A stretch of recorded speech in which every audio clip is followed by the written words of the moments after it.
I wasn't involved in a football team that traveled abroad. I had the opportunity to play for a football team called Kampala Junior Team. Oh, Kampala Junior Team. Kampala Junior Team. Okay. So we had the opportunity to travel to different countries. We traveled to Sweden, we traveled to Norway, we traveled to Denmark, and playing different tournaments. And we had the opportunity to win these tournaments. By that time, all my focus was playing football. Mm-hmm. That was when I was in my senior six vacation. I was interested in football, and I knew that was something that I was going to do at the professional level. And when I had that opportunity of going outside, traveling in outside countries and playing international tournaments, I knew that my dream was getting closer. And when I went there, I had so much of hopes that by the time I reached there, all the scouts are going to be around. They're going to be supporting all different kids. They're going to be pulling our hands and struggling for us because we are so talented and we are trained so well, and our team was so strong.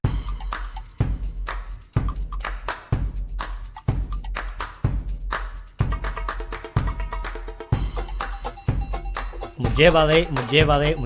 My name is Bani Kibuka, and welcome to another episode of the Ugandan Ball Talk Show. You kept time. A lot of people, when I host them on the podcast, they don't really keep time, and sometimes they're late. But especially people from Uganda. Come again? I said, especially people from Uganda. When I host people on the Uganda side, they don't like to keep time. So. They keep the Ugandan time 1 hour ahead. Yeah, they keep the Ugandan time 1 hour ahead, or no, one hour late. So like, yeah. So how are you doing, my guy, Emmanuel? I'm doing great, really great, and you're also doing great. Yeah, I'm doing very fine. It's a weekend, so it's time to relax, record some podcasts, and that's why I have you here. So I'm so excited to have you on my podcast. Interesting. I'm glad to be with you, and also been really following those stories that you've been sharing, and quite inspiring work that you're doing. You absolutely understand how powerful it is to tell these stories, because stories move the world and stories inspire, and try to crack and challenge some of the stereotypes that most communities may be facing, but also trying to inspire people to take a new direction or line of thought. So I'm really glad that I'm joining you. I really commend you for the work that you're doing. I've been following it up for. Yeah, thank you very much. I really appreciate those words that you just shared. And when everybody gives me a good feedback, I really feel happy, and it keeps me going to do what I'm doing. But yeah, before we go into your story on what you do, because you already shared, like when I host people here, I host them to share stories and just talk, just have a conversation to uplift somebody else out there. But you said you messaged me first, and you said you knew Chimera. Chimera, when I hosted Chimera on my podcast. How do you know Chimera? I know, like, I know Chimera from chat his songs. I've for long loved the lyrics of his song. So when I saw you post about his story, I definitely went and checked out his story. So it was really inspiring, because he's such a wonderful guy, and he's using his purpose on earth to serve through music, which I find really something that is very moving and inspiring. So yeah, that's how I know him from chat.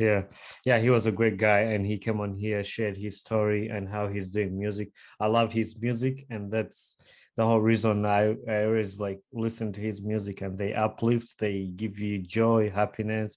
So he sings a variety of things, and it was glad to have him on the podcast and share his story too. But also, can you tell your listeners your full name for those of the listeners that don't know you and where you're from? Again, thank you. My name is Ssekitto Kalule Emmanuel. I'm based in Kampala, Uganda, and I'm a practicing visual artist. Myself, I'm a painter,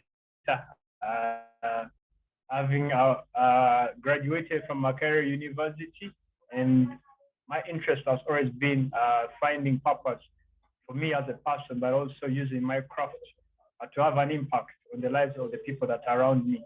I find myself having interest, maybe I can't say specific interest in children, especially those that have talents but have no platforms. And so from that, I have the opportunity to shoot. The organization is called Faces Up Uganda, since it's based in Uganda, but I also trying to see that it becomes Faces Up Africa. So it is an initiative I started to extend mentorship support to young people, especially those that are from underserved communities, because again, my life has not been so different from some of the young people that we serve, but it has been inspired through myself and my journey to see that what can I do for my community. So when you mentioned, yeah, obviously I was gonna get you into your organization, Face Up Uganda, and I've been able to follow some of the artworks that you guys do, some of the things you do with the kids, which I'm gonna ask you about later. But when you say your journey, to share your journey with these other kids, how was your journey like growing up? Yeah, like again, actually, for me again, I was super talented.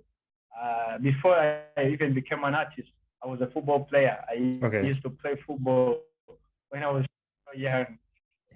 And so I remember since the age of 7, I had the opportunity to enroll into academies, different football academies from within my community, but also outside of my community, especially those that I saw that had the vision of pursuing and pushing my dream of becoming a professional footballer to the next level. So I had the opportunity that I grew up with my mom, very inspiring lady who had so much belief in me of being a football player. So she had so much to see that, but it wasn't so much present in my life because I was with him in the same house when I was in primary 2. That's the time when I had that specific interaction. I was always wondering, as a young person, how do I use my skills to lift myself? But I didn't have a mentor at that time. Okay. I didn't have that person who could just show me the direction, or someone who could just give me the encouragement. And so when I started growing up, I started to see that so many young people, especially those that were coming from families that are supported by parents, especially mothers, didn't have that much of interaction with the parents. Because when you live in such a family, you find that the mother is understandably so busy trying to make ends meet for the family, but also trying to see that she can craft the future for the children, but also for herself. So you find that it creates a gap between the children and their parents. And so for me, I experienced that my mom really did love me, but because of the responsibilities that she had, I really had little time with her. Even on Sundays, maybe sometimes she went to work because she wanted to do so much to see that she's able to provide for the family. So I started to encounter a couple of young people who have the same story like me. And the opportunity that I had, I was a social conscious young person. And so I tried to see, how do I interact with these young people? How do I get the opportunity to share the little that I know with the other people that may not know it? Right. So from the age of 10, I started to take up leadership positions as a football captain. I'm always looking out to see that how can I be a captain and look out to other young people. How can I use, maybe if I'm a football player, I used to play in the midfield, how do I use my skills and share with other persons? So I try to see that even from the start, I wanted to extend myself and I wanted to extend and be available for other people. Right. So when I grow, I see that so many young people have the same struggles like I do. Many of them don't have mentors. Many of them don't have role models. And many of them are super talented, but they're not getting the opportunity to reach out to that full potential because they lack that extra support. Sometimes we as humans may not be in position to see how far we can go, but the people outside of our lives can see that. I was gonna say that the line you just made, like some of these people just need that extra support. I usually use the word just need a hand to. I was hosting Joel.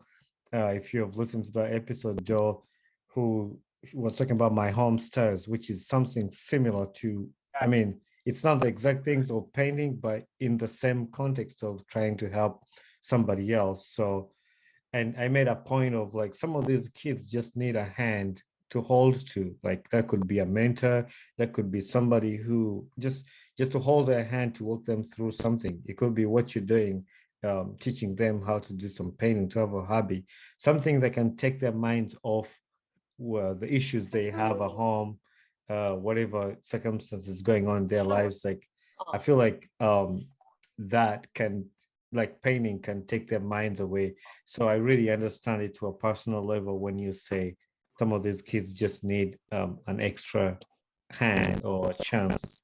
Absolutely. For like, again, I can't really emphasize how much that is. So yeah, we were talking about giving a hand to these kids and just finding a way of helping them. So you mentioned one of your hobbies was to play football, and you also mentioned that you went to Makerere University. Did you do fine art as a degree in Makerere University? Yeah, actually, I did a bachelor's degree in industrial art, industrial and fine art from Makerere on government. Yeah, industrial and fine art. Okay, so okay. When did you then make the decision to switch? Are you still playing soccer or football? When did you make the decision to switch from that and then concentrate on helping the kids with art? So again, like for me, we're growing up, I didn't actually have the direction of getting to concentrate on the arts. And most of my time, I always felt that I was going to play football to the professional level. So I recall back in 2012, I was involved in a football team that traveled abroad. I had the opportunity to play for a football team called Kampala Junior Team. Oh, Kampala Junior Team. Kampala Junior Team. Okay. So we had the opportunity to travel to different countries. We traveled to Sweden, we traveled to Norway, we traveled to Denmark, and playing different tournaments. And we had the opportunity to win these tournaments. By that time, all my focus was playing football. That was when I was in my senior six vacation. I was interested in football, and I knew that this was something that I was going to do at the professional level. And when I had that opportunity of going outside, traveling in outside countries and playing international tournaments, I knew that my dream was getting closer. And when I went there, I had so much of hopes that by the time I reached there, all the scouts are going to be around. They're going to be supporting all different kids. They're going to be pulling our hands and struggling for us because we are so talented and we are trained so well and our team was so strong. So I felt that when we reach there, different scouts are going to be saying, oh my God, this one, you get like, and so when I reached there, it was totally different. We played all the games and won all the trophies, but none of the scouts really came into interaction with us. We had the opportunity to get one of the scouts, was for a football team based in Sweden, was called Guys FF. And he was interested in us and in me. And then we had the opportunity that we were going to switch to play for that club. So by that time, I was really excited for a team that is outside of my country. And maybe this is a stepping stone for me to becoming a professional. We had this travel visa for a month. And so they were like, oh, no, you need to go back to Africa or to Uganda and process a work permit so that you can come and play football here. Because again, you can't stay here if you are not on permits. And I was like, oh, wow, if that's why you need. So I can return back to Uganda. And were they helping you get the work permit, or they were just sending you to get it on your own? So what happens is that by the team that we had the management. So they got in touch with the management and sent us back home that we can process this work permit. So they were going to help us, give us the paperwork that was needed, but also facilitate the process. So now when we returned back to Uganda, the person who was in touch with them was, by that time, was the manager for the team, plus other assistants. So the assistant, instead of using the space for us, he used it for himself and other people. So when we returned, they were like, oh, submit your passports and stuff. You're going to be called for the interview. So we're processing this stuff and shall just let you know when you're going for the interviews. So I was all alone there at my home, or back home, and being excited and training so well that by the time we get these work permits, I just travel and go and play football. But what happened is that I came to realize that the person was supposed to take us back. I traveled on his own, plus other people. Did you ever get your passports back? So I was left in that. Yeah, I got a passport after a few months. because they had left it in their administration of the organization. So when I picked, like, I was in shock, and I was like, oh my God, like I got that kind of demotivation because I knew that this was the lifetime opportunity for me, but then someone used it for selfish interest.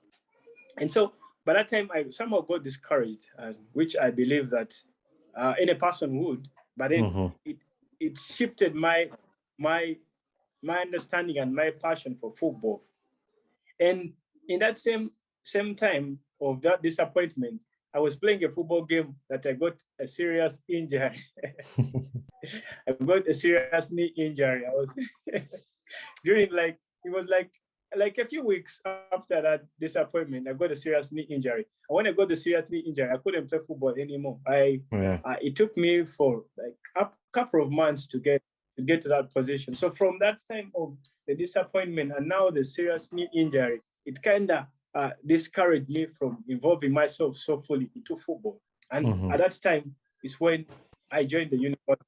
So I joined the university, and I was like, I think I need to allow myself time to heal, especially this knee injury. And now that I have this injury, I can't play football anymore, up to when maybe I get serious medical attention. So when I'm at the university limping for my lectures, my passion for football was also limping. So it's from that time that my vision about football, and in that space is when God revealed to me. At that time, with that discouragement and that knee injury, a new direction. That's why I was asking you about your journey, because I wanted to hear, I wanted our listeners to kind of follow together to see how this FaceUp Uganda came up in the background, since you already mentioned about football. And it's nice that you shared about that. That gives us a big picture of why then you focus on this Faces Up Uganda. So why did you choose the name Faces Up Uganda? How did that come about? Actually, that's an interesting question. And before actually even thinking about the name of the organization, at that time when I was at the university pursuing my bachelor's degree in industrial and fine arts, I started getting myself involved with communities. I had the opportunity to learn art. And for me, I felt that the knowledge that I acquired was worth sharing with the people that didn't have the opportunity to reach at the university. So during that time that I was at the university, I had so much interaction with communities, especially Karere, and I used to do volunteership. I used to go over the weekend to share my passion, the little things that I was learning at the university, sharing them with the children. So the question I was going to ask you again was, I had some kids noise background in where you are. Are you at the location where you teach these kids painting and stuff? Yeah, like again, and now that most of them have returned to school, their classes have shifted only over the weekend, and it's on Saturday that they come to learn. So at the moment, before the session, this podcast recording had a session with them, and now my colleague is proceeding and going ahead with the conversation. Okay. So I'm at the center, and the young people around the center. So how are you able to afford, I know because it comes with costs, it comes with needs, it comes with, like, even when you're painting, you need paint brushes, you need painting, whatever, the canvases that you guys paint on, whatever. Like, how are you able to afford that and pass it on to the kids?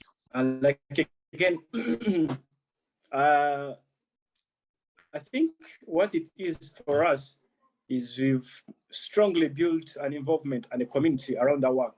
I can say that all the materials that we get are provided both through the different things that we do. For example, in this kind of work that we do, we support children to raise school fees through their arts. And so when we provide to them these materials, for example, canvas and paint, they're able to create these artworks. And now when they create these artworks, we are able to sell them. When we sell these artworks, we take off 30% as commission. That covers the administrative cost of the program, but also the 70% goes into the school fees fund.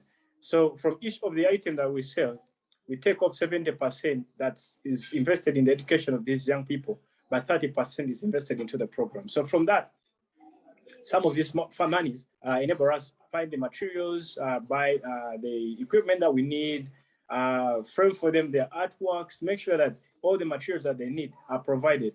But then also, we have such a loving community, many of people that have joined us in this work. Many people have to give monthly to support the work that we do in the sense of enabling us to have the materials. So do you guys ever think, I know anybody could use donations, but do you guys ever receive some donations, and do you guys ever think of looking out for donations for people, for sponsorship programs to like sponsor what you guys do? So like in this way, the way we've done it is that we partner with both corporate initiatives, corporate companies, but also with individuals and different development partners.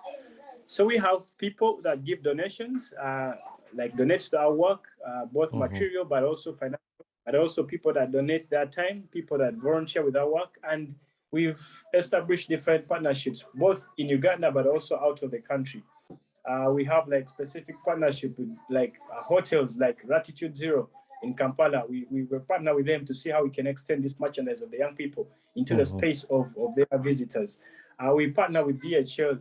DHL, since most of the people that support these items of the young people are overseas, so we are partnering with DHL, and they're enabling us transport and ship these items at a very subsidized cost. And then also we partner with different schools, especially community schools. These schools give us the opportunity of giving us a school fees cut on all the students that support in these schools, because we reach out to them and offer mentorship in the school, and then in return of not paying for the mentorship, they give us a school fees cut on each of the students that we support in those schools. So in this way, we try to see that we collaborate with each one of these people to see that we either cut our cost or get something in return that supports our program to run. But again, we are always looking for how do we extend this much needed support and attract many people to get involved into this amazing work that we are doing here in Uganda. Okay. Yeah, two things I was going to say on what you just said. First one, I'll start with the most important one is, so if any of my listeners is listening and he feels like, what kind of, how would you like tell somebody listening that you want to join you on support? Like, I just want you, like in your own words, like to just tell them what you do and how you would need support in any, I mean, you just shared about some of the stuff, but like, let's say you're meeting somebody and there's somebody listening on my podcast right now that he feels interested in what you do. Like, tell him or her, like, hey, how you would tell them to support. I don't know how to put the words in you, but like what you do. I mean, you already said your guys' vision and whatever, but like again, actually for us, we are so much deliberate on the way people should interact or get involved in our work. And all these ways is to see how do we sustainably support the communities that we support. And in this sense, for us, we are not so much involved in giving, like give. For us, we are so much in focus. How do you support the young people through what they do and give them a platform to uplift themselves? So for us, the focus is seeing that how do people support this merchandise? For example, these young people that we support are making artworks, like they make paintings, and these paintings are marketed on our e-commerce platform, which is store at facesup.org. So these items are marketed on this platform. So for us, what it is we are interested in people and calling out any person who is social conscious, but also deliberate in making sustainable impact to purchase some of these items. For example, these paintings and the t-shirt, like the t-shirt I'm wearing, someone purchases. Yeah, I like the t-shirt. Celebrating the creativity of the young. Thank you. So it's celebrating the creativity of the young person, but also it does not just make them dependent, but it's supporting them through their own effort. So we call upon people, wherever they are, to support in terms of purchasing merchandise, but then also spreading the word about our work. Because at the moment, we are supporting so many people to the extent that our center is no longer enough for them. Like the center is no longer enough for the young people. They come when it's all flooded because of the need that exists. Even though the internet has been up and down, on and off, but you gave me the best answer that I've never had in my entire life, you know? Like when I ask people about the sponsorship, the question, most people go into the give. And that's why I didn't want to put words in you. I just wanted to see how you answer that. But like, that's the best answer I've ever had in my entire life, because the way you elaborated it is not like you're not focusing on give, but you pull the picture on just supporting the child, because the child pains this pain, and when you buy it, it helps the child. Other than you getting $10,000 and like, hey, I'm sending this to Face Up Uganda, but you buying that thing from the child, it gives him, like, I don't know, gives him the money for his painting and what he did, other than just so I like to applaud you for that. And that's a good answer, and I really love it. The second thing I was going to talk about was DHL. So you mentioned like DHL transports your guys' paintings for a cheaper cost. You guys ever ship paintings to the United States? Actually, 70% of the people that buy most of our merchandise are based in US. Okay. And this has given us the opportunity that many people really are passionate about our work, and they're putting it upon themselves to talk about it with the people that are really mindful about ethical empowerment. Like, again, I'll really emphasize sustainable and ethical empowerment, because I know the magnitude that giving has, but also I know the magnitude that supporting has. And so from the most of the people that buy these artworks are based in US, and through this partnership that we have with DHL, we are able to deliver artworks within 3 days, Okay. like anywhere in the world. How much would it cost for me to get a t-shirt like that in the US? How much would it cost me buying? And are you guys the ones who pay shipping, or it's inclusive in the purchase? When you go on our e-commerce platform, you pick the items that you want, and at the checkout, the DHL like tariff plan already plugged into our integrated within our website. So when you make that purchase, automatically it tells you how much it's going to be shipped, and it's from that price that the shipment is then onto the price of the artwork, and then it is shipped to you at your convenience. Okay, I'm gonna buy a t-shirt, and I'll let you know when I make that purchase. I'm gonna buy a t-shirt to support, and I really like it, and it will be cool to wear something from Uganda that somebody has made, and because I love what you do. So, and your excitement, your joy, and you look like you really enjoy what you're doing. And not only do you do it for the kids, for the community, it's something that brings hope and joy, and that's what I'm all about, like bringing joy and hope to the kids and just teaching them something. So I'm really excited. I just wish the internet was not this bad, so that people can clearly get through your whole story, because now I'm gonna have to cut out something because it didn't come out right, but we got the good information. So what's a life lesson that you've learned in life today? What's the one life lesson that you've learned in life?